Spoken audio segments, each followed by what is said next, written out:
आवाज कम करो।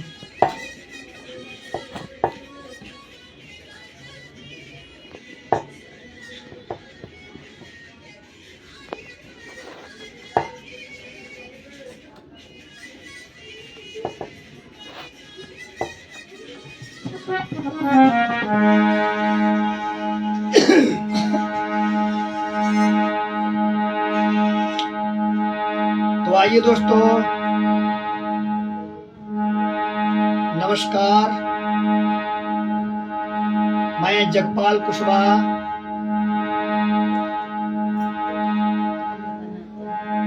हमारे फेसबुक चैनल में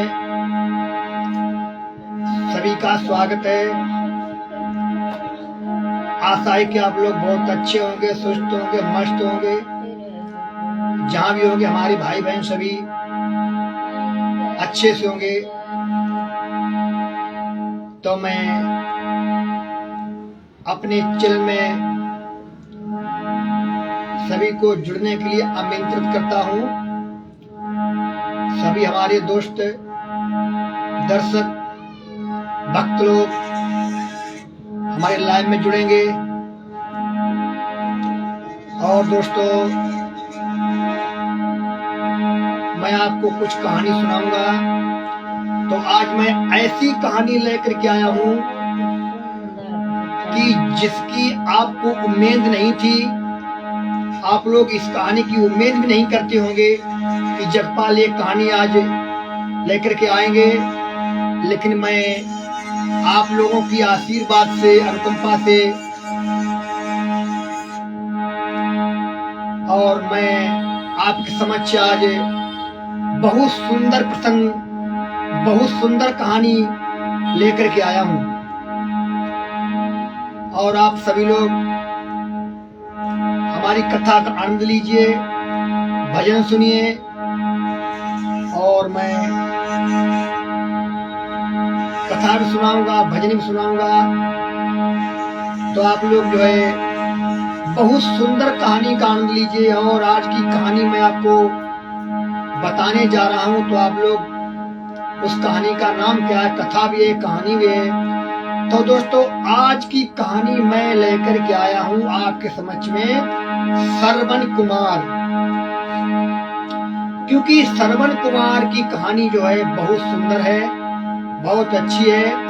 और आज मैं आपको श्रवण कुमार की कहानी सुनाऊंगा थोड़ी बहुत। तो आप लोग ज्यादा से ज्यादा हमारे लाइव में जुड़ने के लिए तैयार हो जाएं। और कहानी सुनने के लिए मैं सभी को आमंत्रित कर चुका हूं। तो दोस्तों, मैं बहुत गरीब आदमी हूं, बहुत छोटा इंसान हूं। और गलती भी अगर हो जाए तो आप लोग अपना बच्चा समझ के हमको माफ कर देना। क्योंकि मैं कुछ कहानी आपको लेके आता हूं। और हमारे फेसबुक पर जो भी हमारे कार्यकर्ता हैं, हमारे साहब लोग हैं, उन लोगों से मैं अनुरोध करता हूं कि हमारी कहानी आप लोगों को कैसी लगती है और हमारा चैनल ज्यादा से ज्यादा आगे बढ़ाएं। और हमारी तरफ से सभी लोगों को आशीर्वाद रहेगा। और फेसबुक पर अगर सुनते हैं तो फॉलो करेंगे। यूट्यूब पे अगर जाएंगे तो लाइक करेंगे, सब्सक्राइब करेंगे। इंस्टाग्राम, फेसबुक, यूट्यूब तीनों पर मैं आपको जहां खोजोगे मैं वहीं मिलूंगा। और यूट्यूब पर जगन्नाथ कुशवाहा 8586 के नाम से हमारा चैनल चल रहा है। वैसे नाम तो मेरा जगपाल कुशवाहा है। और इंस्टाग्राम पर जगपाल 2528। तो सभी लोगों को आमंत्रित करता हूं कि हमारी कथा में जुड़िए। और जो भी हमारे भाई जुड़े हुए हैं, मैं सबको नमस्कार करता हूं।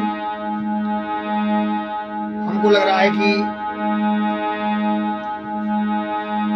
रिंकू कुशवाहा जी लग रहा है कि जुड़ गई हैं हमारे साथ में। तो उनका स्वागत करता हूं। और आज की कथा है श्रवण कुमार। आइए दोस्तों, पहले अपने गुरु के चरणों में शीश नवाता हूँ। इसके बाद आपको कथा का श्रवण कराएंगे और आप लोग हमारी कथा का आनंद लेंगे। तो आप लोग सुनिए। आइए।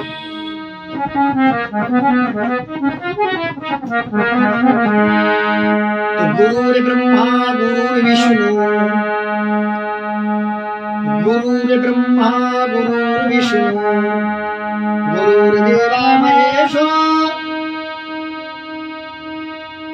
गुरु साक्षात परब्रह्म तस्मै श्री गुरुवे नमः।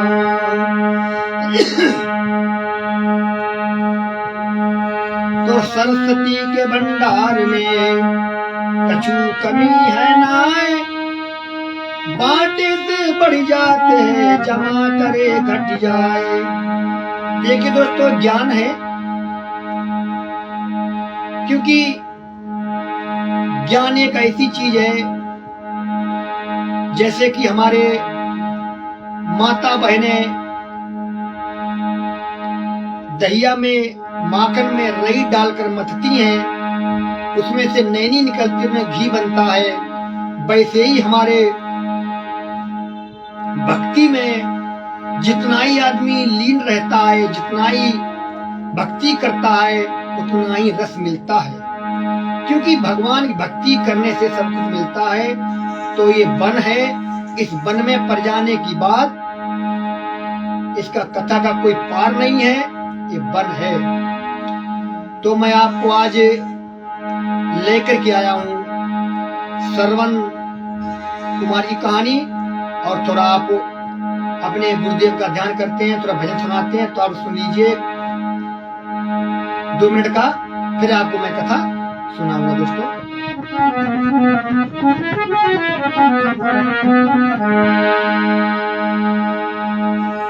अरे गुरुदेव से जाना लगाए रहियो, भव से पार उतरियो।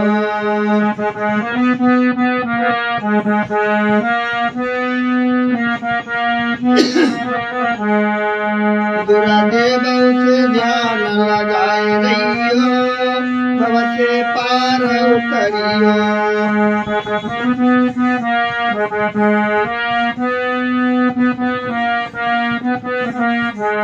भव से पार उतरियो, गुरुजी मेरे भव से पार उतरियो।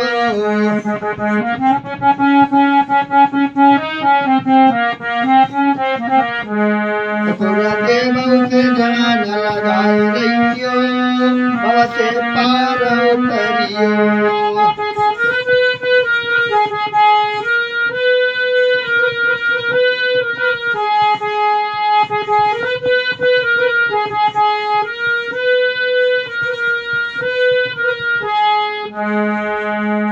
अरे गुरु हमारे ब्रह्मा विष्णु,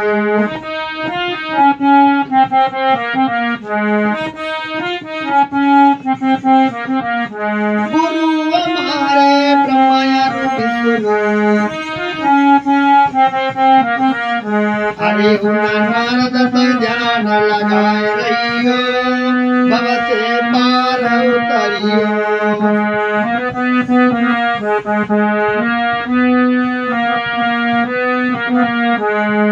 गुरुदेव से ध्यान लगाए रहियो, भव से पार उतरियो।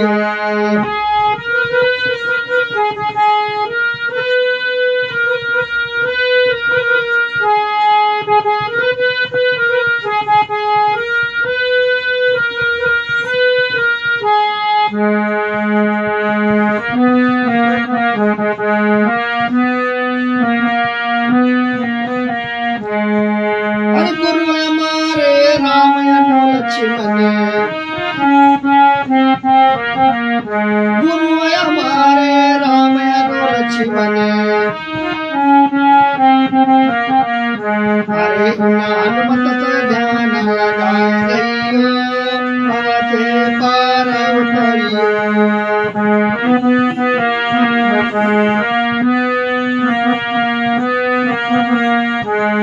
गुरुदेव से ध्यान लगाए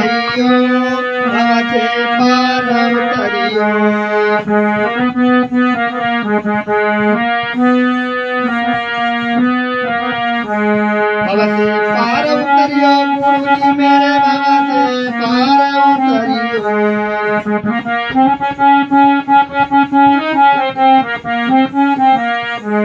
रघुरा देव से ध्यान लगाए रहियो बाबा से पार उतरियो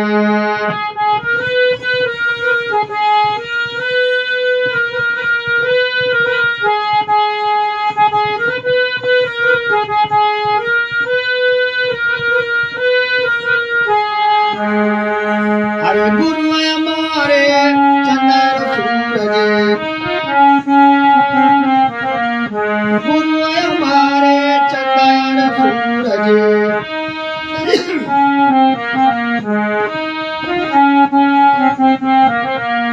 अरे तार ध्यान लगाए रहियो बाबा से पार उतरियो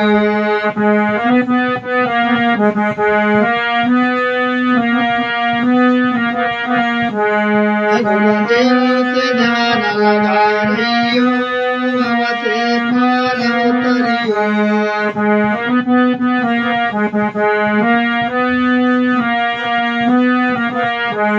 गुरु हमारे गंगा जमुना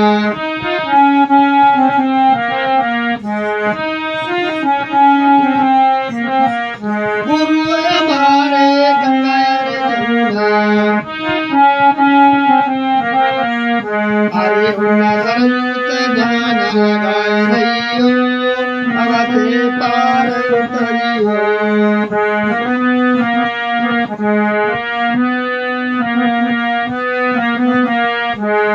गुरुदेव से ध्यान लगाए रहियो बाबा से पार उतरियो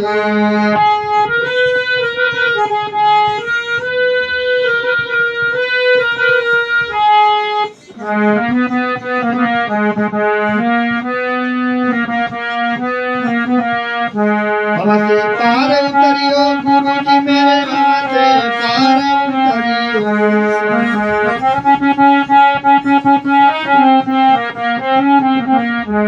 गुरुदेव से ध्यान लगाए रहियो बाबा से पार उतरियो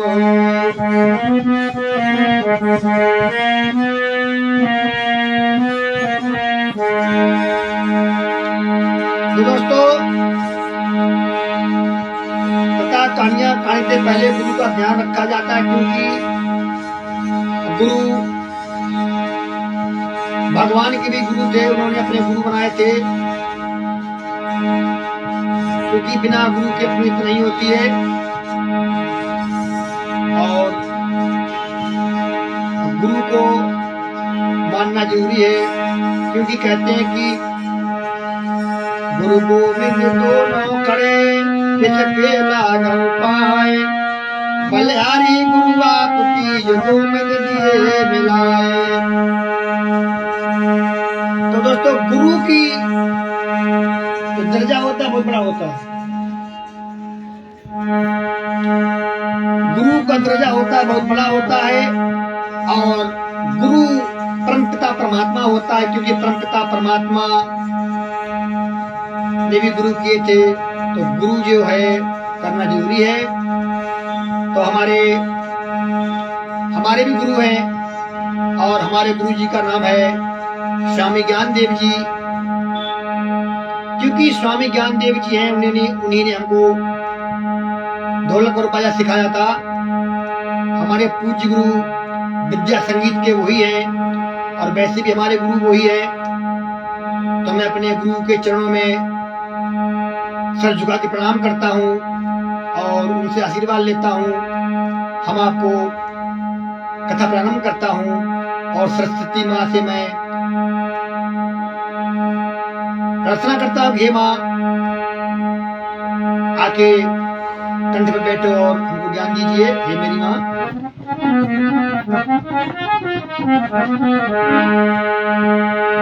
अरे पहले मैं सुमरे जे गुरु अपने तो जिन्हें ये दीनों तो ज्ञान बताए पहले जो सुमरे ये गुरु अपने को जिनने जो दिलो तो ज्ञान बताए, दूजे सुमिरे ये माता पिता को, ऊंचा में सोए ते पैर पसारे।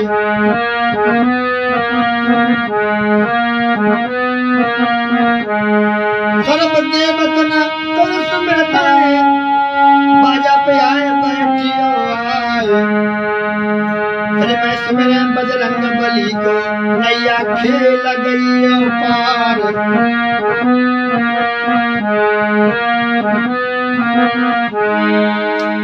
तो आइए दोस्तों गौर करते हैं, कहानी की तरफ चलते हैं। हमारे श्रवण कुमार जी अपने माता पिता को चारों धाम में घुमाने के लिए और कामर में बैठाते हैं और बैठार करके अपने माता पिता को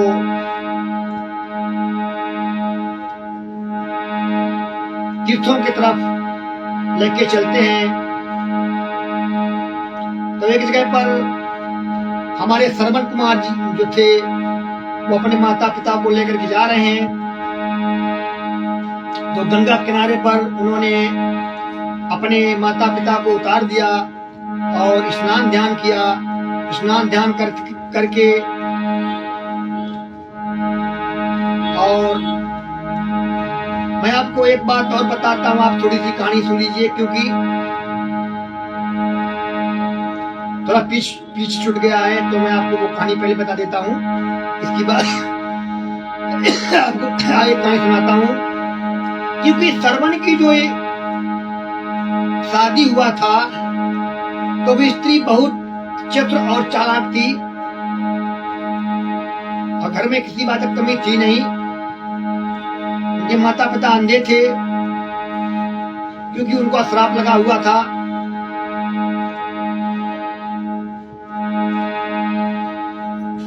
तो दोस्तों श्रवण जो थे बहुत भक्ति भाव थे और सीधे स्वभाव थे। तो एक बार श्रवण की पत्नी ने क्या काम किया, तो कुम्हार के घर जाकर के, आप जानते हैं जिसमें खीर खिचड़ी बनती है, तो पहले के जमाने में मिट्टी के बर्तन चलते थे। तो एक प्रजापति के यहाँ जाकर के उन स्त्री ने एक ऐसी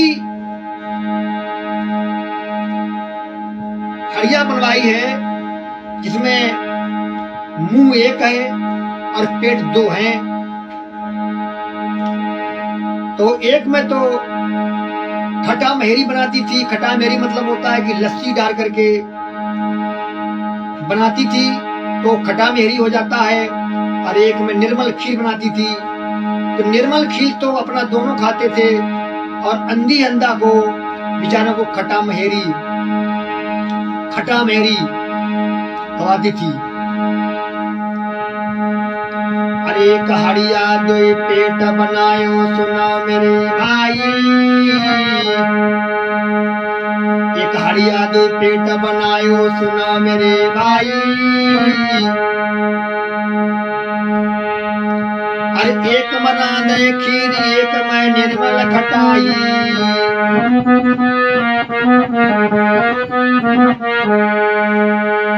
अरे एक में बनावे खीरी एक बनावे खीरी एक में खट्टी खटवाई।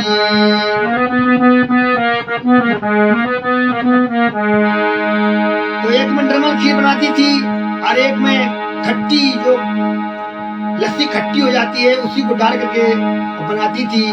और रोज गुना अंधे अंधी को बना करके खटाई वो वाली जो खिचड़ी थी वो खवाती थी। एक समय की बात है कि हमारे श्रवण कुमार ने पूछा, हे माता पिता, मैं आपको इतना खवाता हूँ, अपने घर में दूध की कमी नहीं है और आपको शरीर जो है वो कुमिलाता चला जा रहा है, ऐसा क्यों? बोले कि पुत्र, मैं तो खटा महेरी खाते खाते परेशान हो गया हूँ। पहले खटा महेरी बोलते थे, अब भी बोलते हैं। और खटा महेरी खाते खाते मेरा गला छिल गया है। पुत्र, मैं क्या करूं? तो श्रवण कुमार ने बात को मानने को तैयार नहीं हुए कि एक हड़िया में खाना बनता है और उसमें दो कैसे बन सकता है। श्रवण कुमार ने परीक्षा ली।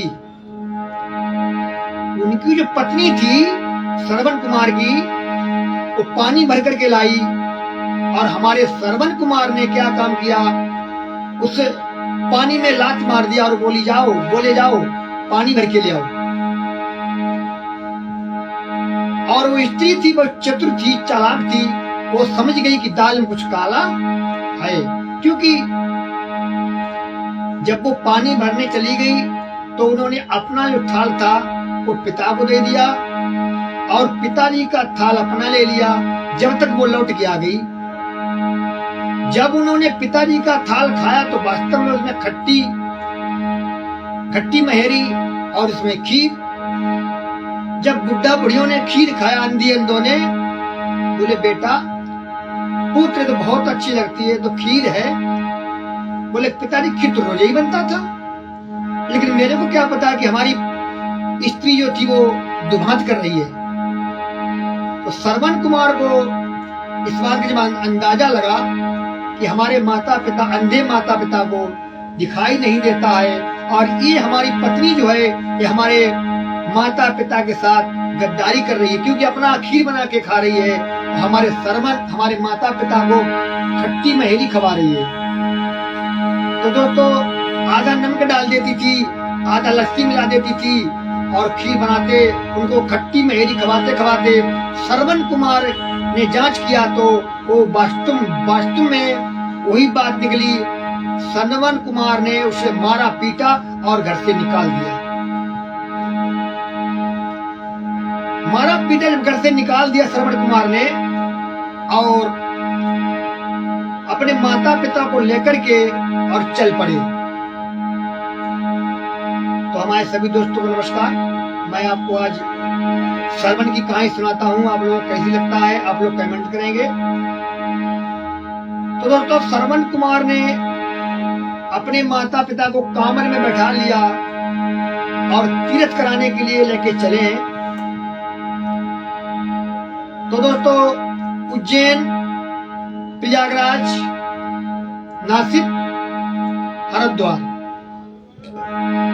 के पिता ने कहा था कि बेटा हमको तीर्थ करना है।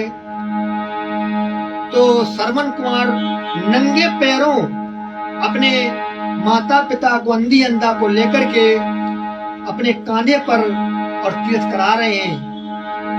और दोस्तों, आजकल के जमाना में तीर्थ कराना बहुत दूर रह गया है।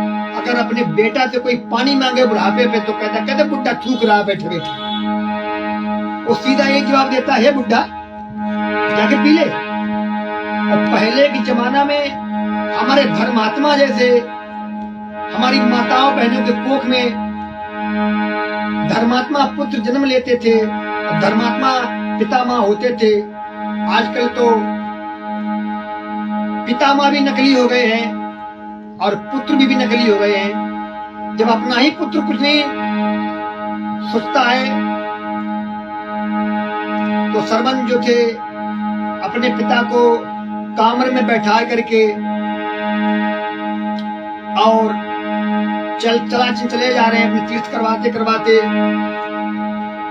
तो एक गंगा तट पर पहुंचे हैं और वहां पर उन्होंने अपने पिता को उतार दिया है, माता पिता को, और उसमें पानी भरने लगे और अपने स्नान ध्यान किया। तब तक हमारे जगदमी पुत्र परशुराम जी का वहां आगमन हुआ, क्योंकि धनुष बाण हाथ में है परशुराम जी के और लाल कपड़े पहने हुए हैं।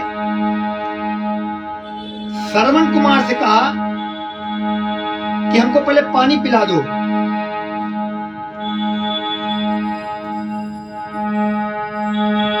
पानी की आशा लेकर के, पानी की आशा लेकर के हम पास तुम्हारे आए हैं, हम पास तुम्हारे आए हैं। थोड़ा सा पानी मुझे पिलाओ, मैं पास तुम्हारे आया हूँ।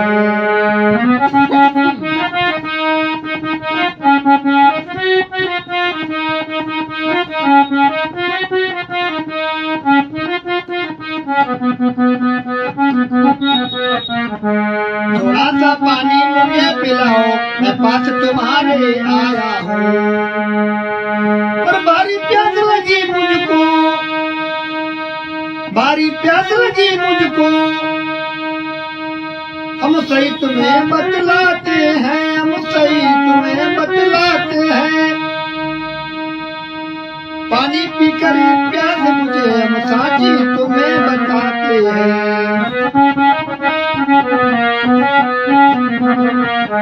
परशुराम जी कहने लगे कि थोड़ा जल पिला दो तो आपकी बहुत महान कृपा होगी, क्योंकि मेरे को प्यास लगा हुआ है और मैं प्यास की मारी मेरा हलक सूखा जा रहा है।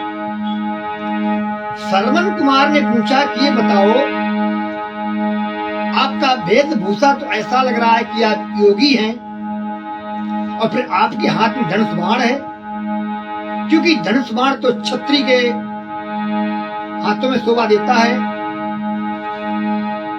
परशुराम जी बोले ठीक है, आपने बहुत अच्छी पहचान किया है।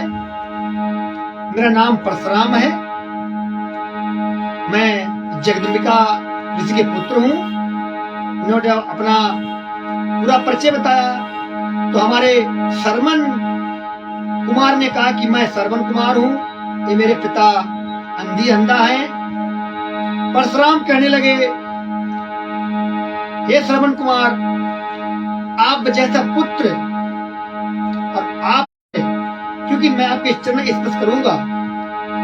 श्रवण ने कहा कि नहीं महाराज, आप परशुराम हैं, मैं आपके चरण जो है छू सकता हूं, लेकिन आपको मैं अपने चरण नहीं छूने दूंगा।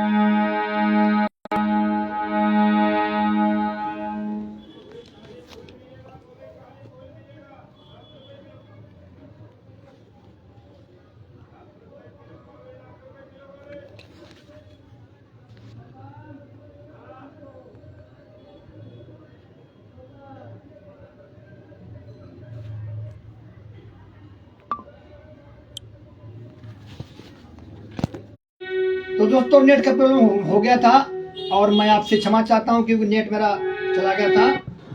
आप भी हमारे साथ जुड़े रहिए।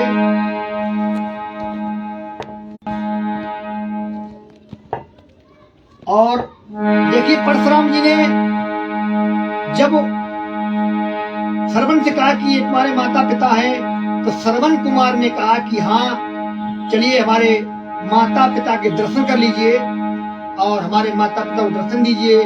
तो श्रवण कुमार परशुराम जी को लेके अपनी माता जी के पास पहुंचे। तो अपनी माता पिता से कहा कि हे पितामह, देखिए परशुराम है। तो उनके माता पिता ने कहा कि हे परशुराम, आओ मैं तुम्हारे पैर स्पर्श करता हूं। लेकिन परशुराम ने कहा नहीं मां, आप लोग हमारा चरण स्पर्श नहीं कर सकते हैं। चरण तो मैं आपके पकड़ूंगा, लेकिन परशुराम ने उनको पैर स्पर्श नहीं करने दिया। और परशुराम ने जाकर के अंधा के पैर छुए और उन्होंने जाकर के आशीर्वाद दिया। तो परशुराम जी ने कहा कि हे माता, हमको अब आज्ञा दो और मैं हमको राजा जनक के यहाँ जाना है, क्योंकि वहां स्वयंवर है। तो परशुराम जी तो वहां चले गए और हमारे श्रवण कुमार ने क्या काम किया है कि अपने माता पिता को, दोस्तों नेट नहीं काम कर रहा है और मैं अब क्षमा चाहता हूं, क्योंकि आप जुड़े हुए हैं सभी लोग, सबसे नमस्कार करता हूं। तो परशुराम महादेव चले गए और श्रवण कुमार ने क्या काम किया है कि अपने माता पिता को कमरे में बैठा करके और फिर लेके चले हैं। तो सरजू तट पर पहुंचे हैं। सरजू तट पर जो थे एक मल्लाह केवट जो था वो नाव चला रहा था और वहां पे श्रवण कुमार से ने कहा कि हे श्रवण कुमार ने कहा कि हे महाराज, हमको सरजू के पार उतारो, उस पार जाना है।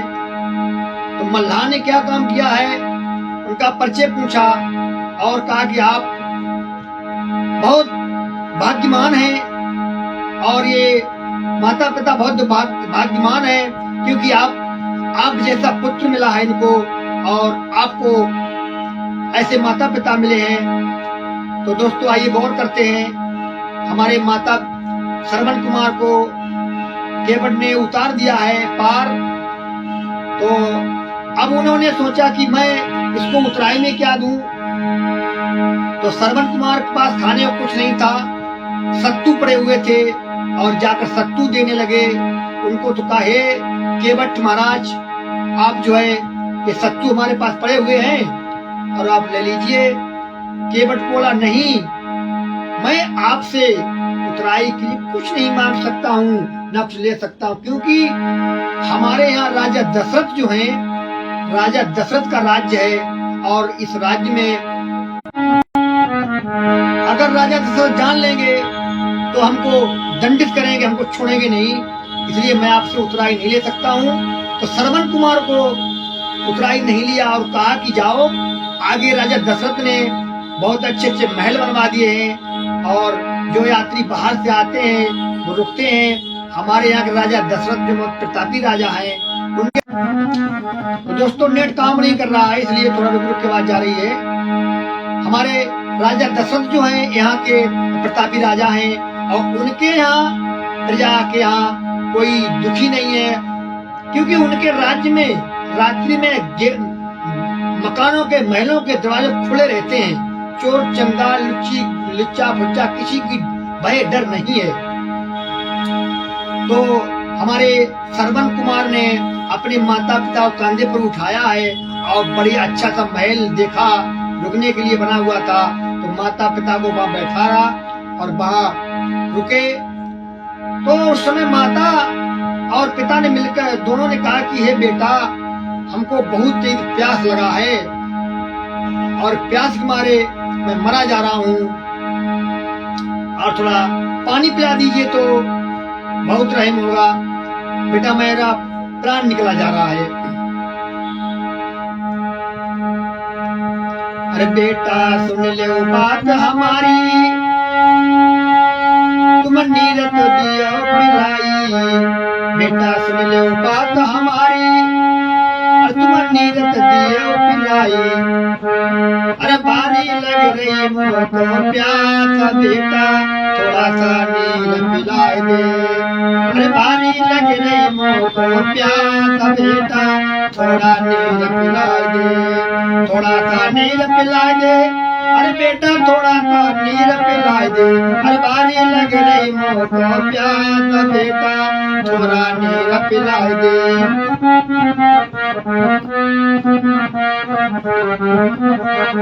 अरे भारी लग रही मुझको प्यास, बेटा थोड़ा नीर पिलाए दे। माता पिता कहने लगी हे पुत्र, हमको प्यास बहुत तेज लगा हुआ है और हमें थोड़ा नीर पिला दो। श्रवण कुमार ने कहा हे माँ, हे पिता, मैं अभी इसी वक्त में जल लेकर के आता हूँ, कहीं से भी लाऊं, अभी जल लेकर के आता हूँ।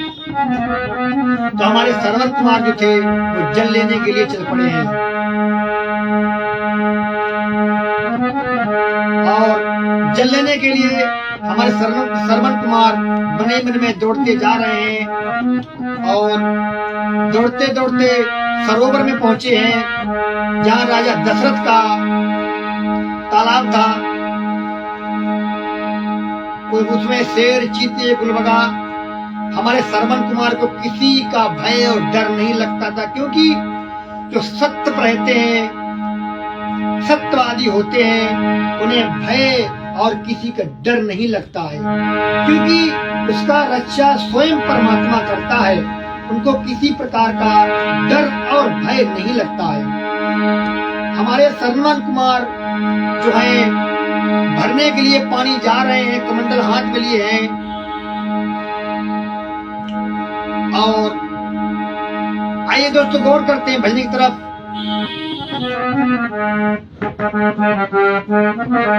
सर्वन गिरधारी चालो, सर्वन गिरधारी चालो, सर्वन गिरधारी चालो, सर्वन गिरधारी चालो, अरे बने चालो नीर रे, चलते चलते पहुँचे जाके सरजू के तीर रे।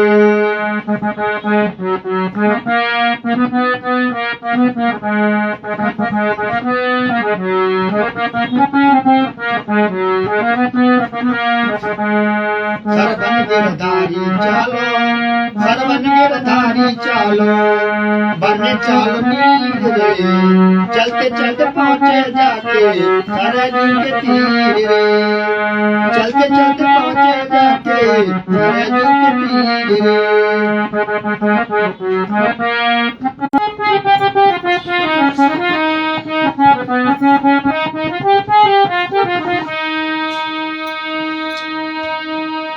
लिया कमंडल हाथ में सरवन बने चले नीर रे,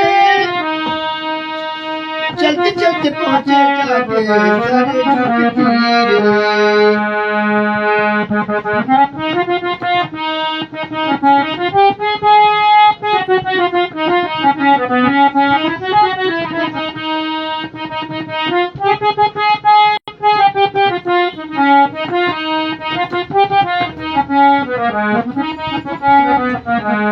लिया कमंडल हाथ में सरवन बने चले नीर रे, चलते चलते पहुँचे जाके सरजू के तीर रे।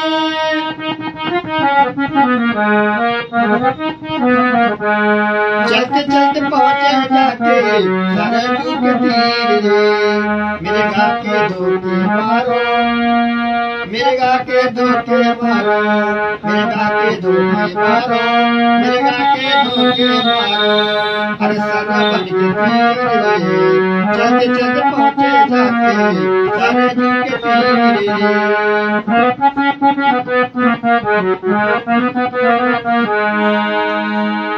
जब हमारे श्रवण कुमार जी पहुंचे हैं,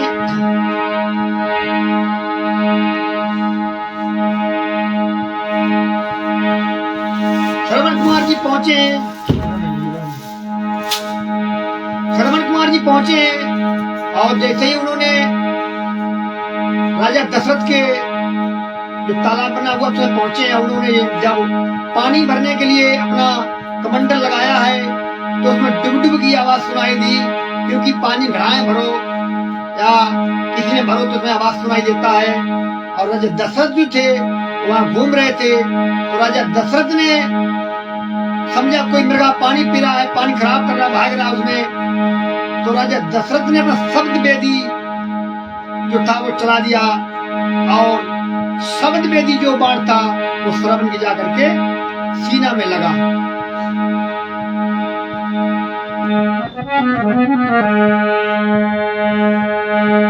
सर्वन गिरधारी चालो,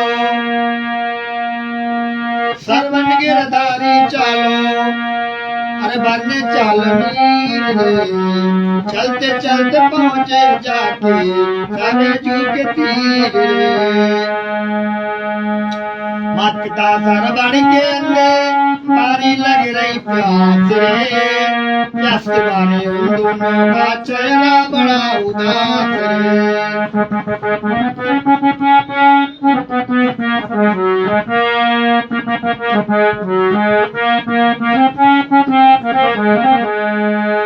भक्ता सरवण के अंदर पानी लग रही प्यास रे, प्यास के मारे उन दोनों का चेहरा बड़ा उदास रे।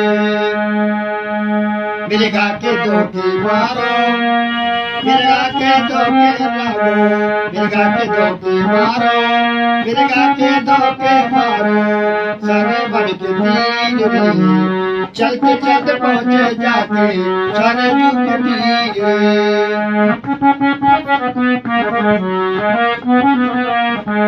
सरबन गिरधारी चालो, सरबन गिरधारी चालो, सरबन गिरधारी चालो, सरबन गिरधारी चालो, बन चालो नीर दे, चलते चलते पहुँचे जाके सरजू के तीर रे।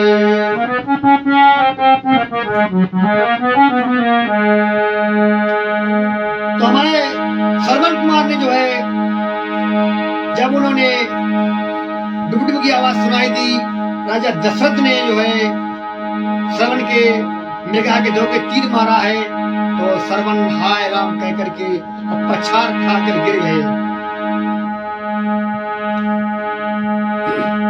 जब पछाड़ खाकर गिर गए हैं तो श्रवण के मुख से राम राम की आवाज निकली, तो दशरथ ने कहा कि तो बड़ा अनर्थ हुआ है कि हमसे बहुत अनजाने में भूल हुई है। मारा तो बाण मृगा को समझे, वो सरवन की जाय लगा देखो।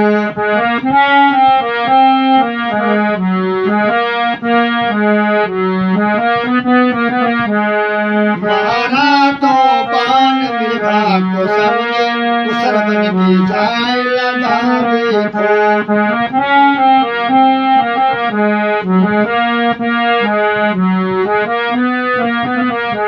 कहे राम राम अब मुख सीखो, कहे राम राम अब मुख सीखो, दशरथ के हृदय में जागो।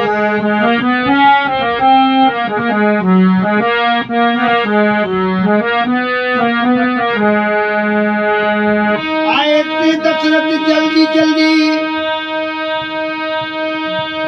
अरे अपनी तो गोद उठा लेना।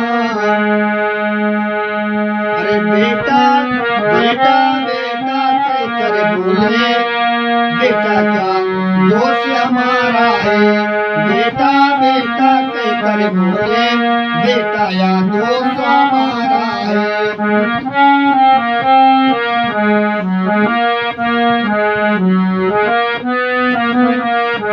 दशरथ कहने लगे, ये बेटा आपका दोष नहीं है, ये सब दोष मेरा है, जो मैंने आपके बाण मारा है और मैं इसके दंडक भागी हूँ, मैं अभागी, ये मेरे हाथों से क्या हो गया है।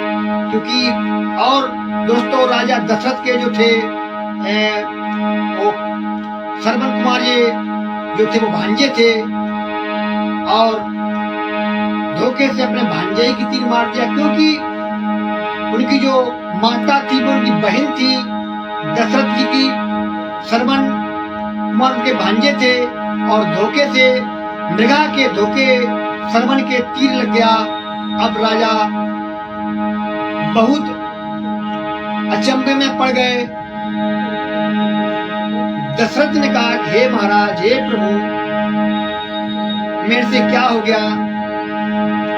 राजा पश्चाताप करने लगे। श्रवण कुमार ने कहा कि हे आप कौन हैं, अपना परिचय दीजिए। तो राजा दशरथ कहने लगे, मैं अभागी राजा दशरथ हूँ। तो श्रवण कुमार जो कहने लगे, हे हमारे अहोक भाग्य कि हमारे दशरथ राजा दशरथ का दर्शन हुआ है, और एक विनती मैं आपसे करता हूँ, वो विनती हमें स्वीकार करें और हमारे माता पिता को पानी पिला देना। एक विनती मैं तुमसे करता हूँ, श्रवण कहने लगे, एक विनती करता हूँ तुमसे, एक विनती करता हूँ तुमसे, माता को जल पिला दे। एक विनती करता हूँ कि हमारे माता पिता प्यासे हैं, वो पानी पिला देना। एक विनती करता हूँ तुमसे, अरे माता को पानी पिला देना। तीरथ करवान किया साथी, काशी को ने घुमा देना। अरे तीरथ करवान किया साथी, तुम काशी उन्हें घुमा देना।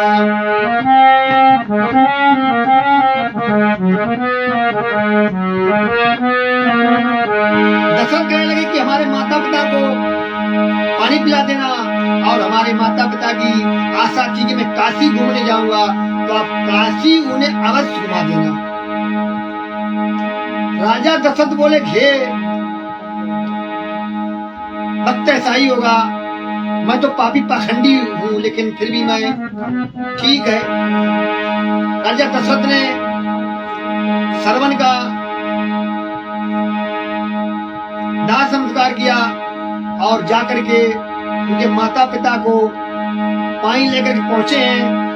तो सुबह के गए हैं, शाम हो गई और हमारे श्रवण कुमार अभी पानी लेकर के नहीं आए हैं। तो हमारे माता पिता अंधी अंधा कहने लगे, एक दूसरे में बात करते हैं कि हे प्रिय, हमारा बेटा पुत्र अभी तक पानी लेके नहीं आया है, और पानी लेके रात हो, अब पता नहीं कितना टाइम हुआ है, और हमारे माता पिता पानी के प्यासे तड़प रहे हैं।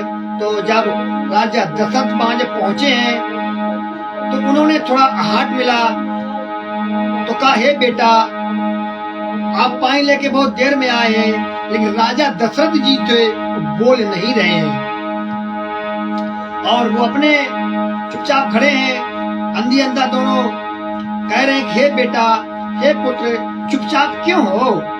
अरे पुत्र श्रवण, हमसे क्या भूल हुई है जो आप हमसे बोल नहीं रहे हो? बेटा, एक आवाज तो सुनाओ। क्या भूल हुई बेटा हमसे, तुम जल्दी हमें बता देना।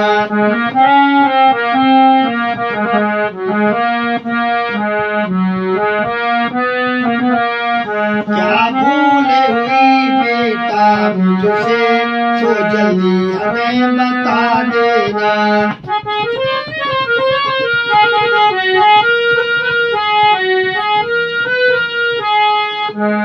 भारी सी प्यास लगी मुझको, तुम पानी जरा पिला देना। क्या भूल गई बेटा हमसे, तो जल्दी मुझे बता देना। क्या भूल गई बेटा मुझसे, तो जल्दी मुझे बता देना। भारी सी प्यास लगी मुझको, तो जल्दी दिलो पिला देना। भारी सी प्यास लगी मुझको, जल्दी से पानी पिला देना।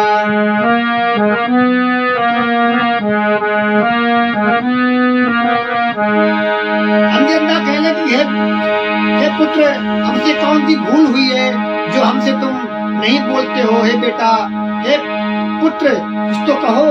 लेकिन अंधे अंधा रोने लगे और कहने लगे, हे पुत्र, क्या हुआ जो आप हमसे बोल नहीं रहे हो? तब राजा दशरथ ने धीरे से कहा कि मैं हूँ पापी पाखंडी। जब ये बात सुनी है तो अंधी अंधा दोनों रोने लगे, तू कौन पापी पाखंडी, मेरा बेटा कहाँ है? तब उन्होंने कहा कि मैं राजा दशरथ कहलाता हूँ, मैं राजा दशरथ कहलाता हूँ, मैंने ही श्रवण को मारा है।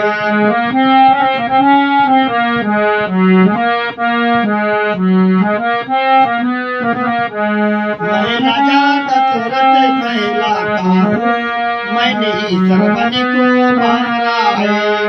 अरे पापी हूँ पाखंडी मैं, अब साची तुम्हें बताता है।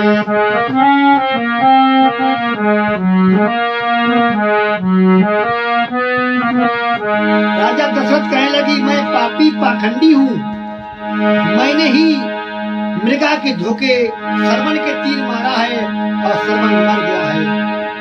जब इतनी बात सुनी हमारे अंधी अंधों ने तो पछाड़ खाकर दोनों गिर गए, और गिरने के बाद होश नहीं रहा। राजा दशरथ ने बड़े प्यार से उन्हें उठाया, पुचकारा और कहा कि मैं जो भी दंड देना चाहो तो मुझे दंड दे सकते हो, मैं दोषी हूँ और मैं दंड देने ही काबिल हूँ, क्योंकि मैं से मेरे हाथ से बहुत अनर्थ हुआ है और मैं हमको दंड देना जरूरी है। अंधा कहने लगे कि अब दंड देने ही से क्या फायदा है, अरे मेरा पुत्र तो मर गया, अगर दंड भी दे दूंगा तो उससे क्या होगा, हमारा तो बुढ़ापे की लाठी तुमने छीन ली। तो कहने लगे, अंधा कहने लगे, अरे विपत्तियां मरिया सब मैं पड़ गई, मर तो सबरे सताई गई आज। विपत्तियां मरिया के सब पे पड़ गई, मर तो सबरे सताई गई आज। अरे वही विपता अंधी अंधन पे, मर तो ध्यान रे बिसर ना जाए।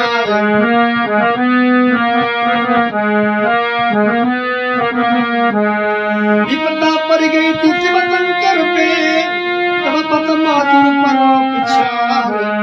अरे दई के कूड़र गुफा में घुस गए, मेहर बन गए थे नरसेनार।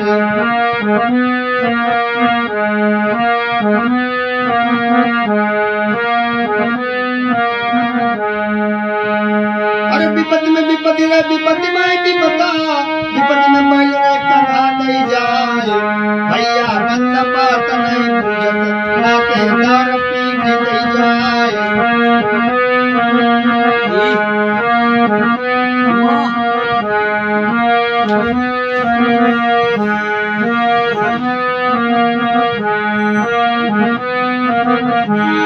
राजा दशरथ कहने लगे और अंधा कहने लगे, देखो विपत्ति का जब आती तो कहीं किसी में नहीं आती है। तो हमारे श्रवण कुमार के माता पिता प्यासे थे और वो कहने लगे, हे दशरथ, मैं तुमको दंड तो नहीं दे सकता हूँ, लेकिन मैं एक अश्राप जरूर देता हूँ,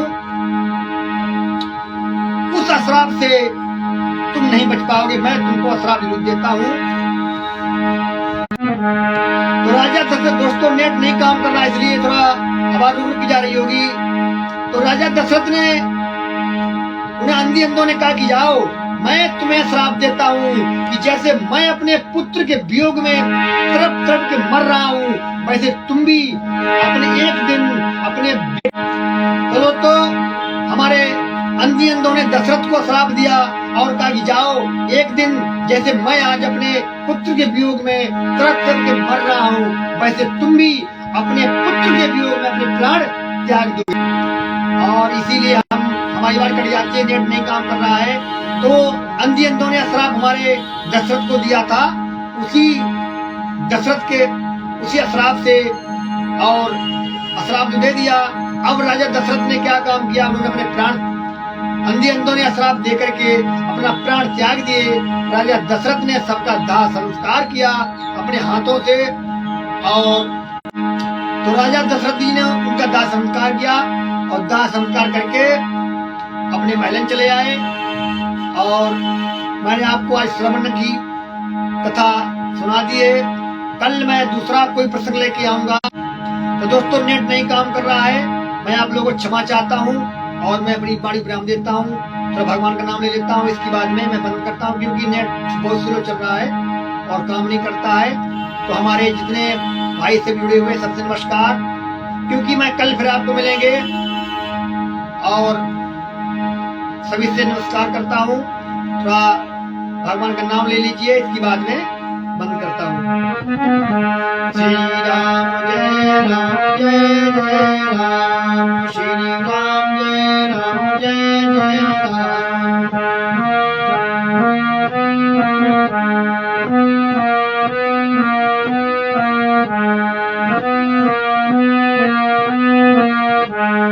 श्री राम जय राम जय जय राम।